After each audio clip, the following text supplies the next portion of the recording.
जैसे पेड़ केवल पेड़ है, कुछ नहीं है, तो भी छाया तो दे रहा है। उसमें पत्ते हैं तो औषधि दे रहा है, फूल हैं तो खुशबू दे रहा है। पर भूख तो तभी मिटेगी जब फल लगेगा। ऐसे ही कोई धर्म केवल पद से पूज्य है, कोई धर्मगुरु केवल परंपरा से पूज्य है, कोई धर्मगुरु केवल वेशभूषा और प्रतिष्ठा से पूज्य है, पर किसी के पास ज्ञान का फल लगा हुआ है। दुनिया की तृप्ति तो वही कर सकता है, भगवत प्राप्ति तो वही करा सकता है।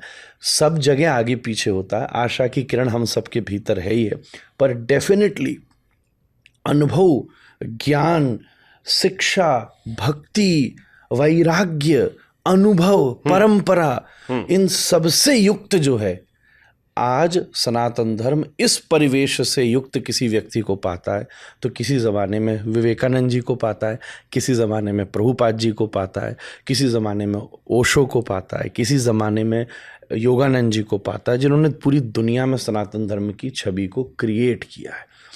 और लोगों की भी तो समस्या है, जो कई प्रकार के पॉलिटिकल टच में है, या जो कई प्रकार के बिजनेस प्रोफेशनल टच में है, या जो कई प्रकार की प्रसिद्धियों के टच में है, मीडिया हाउसेस के टच में है, या जिसके बड़े भारी आश्रम है कि वृंदावन आने से उसको रूम अच्छा मिल जाएगा, है ना।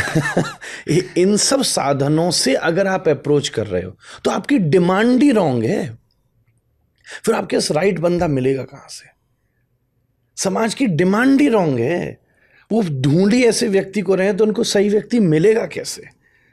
परंतु हाँ, आप जितने भी उपलब्ध पुरुषों की कहानियां सुनते हैं, कितना परिश्रम किया उन्होंने गुरुओं को ढूंढने के लिए। एक गुरु को, एक हमारी परंपरा में एक वैष्णव हुए नरोत्तम दास ठाकुर, उनके मन में इच्छा हुई एक स्वरूप एक है उनसे दीक्षा लेने की, हमारी परंपरा के, कि वो उनसे दीक्षा ग्रहण करें गोस्वामी से। अब कैसे कहें, सेवा भी मैं कैसे करूं, मन में विचार आया कि मैं इनकी सेवा भी कैसे करूं।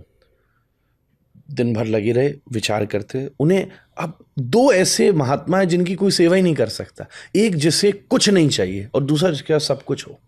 उसे क्या दोगे? जिसको कपड़ा भी नहीं चाहिए उसको क्या दोगे? और जिसके पास सब कुछ हो, आप जो ले आओगे उसके पहले उसके पास उससे ज्यादा है। ये भी सोचने में पड़ गए। तो उन्होंने चुनाव किया कि सुबह सुबह गोसाई जी जहाँ जाके शौच क्रिया में जाते थे, मैं वहाँ जाके मार्जन करके व्यवस्था रखूँ। कितनी बड़ी बात है। मैं विनम्रता की बात बता रहा हूँ। सुबह सुबह हमारे यहाँ के सर्वोत्तम वैष्णवों में उनकी संख्या होती है। उन्हीं के लिखे भजन हम लोग गौड़ीय संप्रदाय में, जिसके अंतर्गत ये हरे कृष्ण मंत्र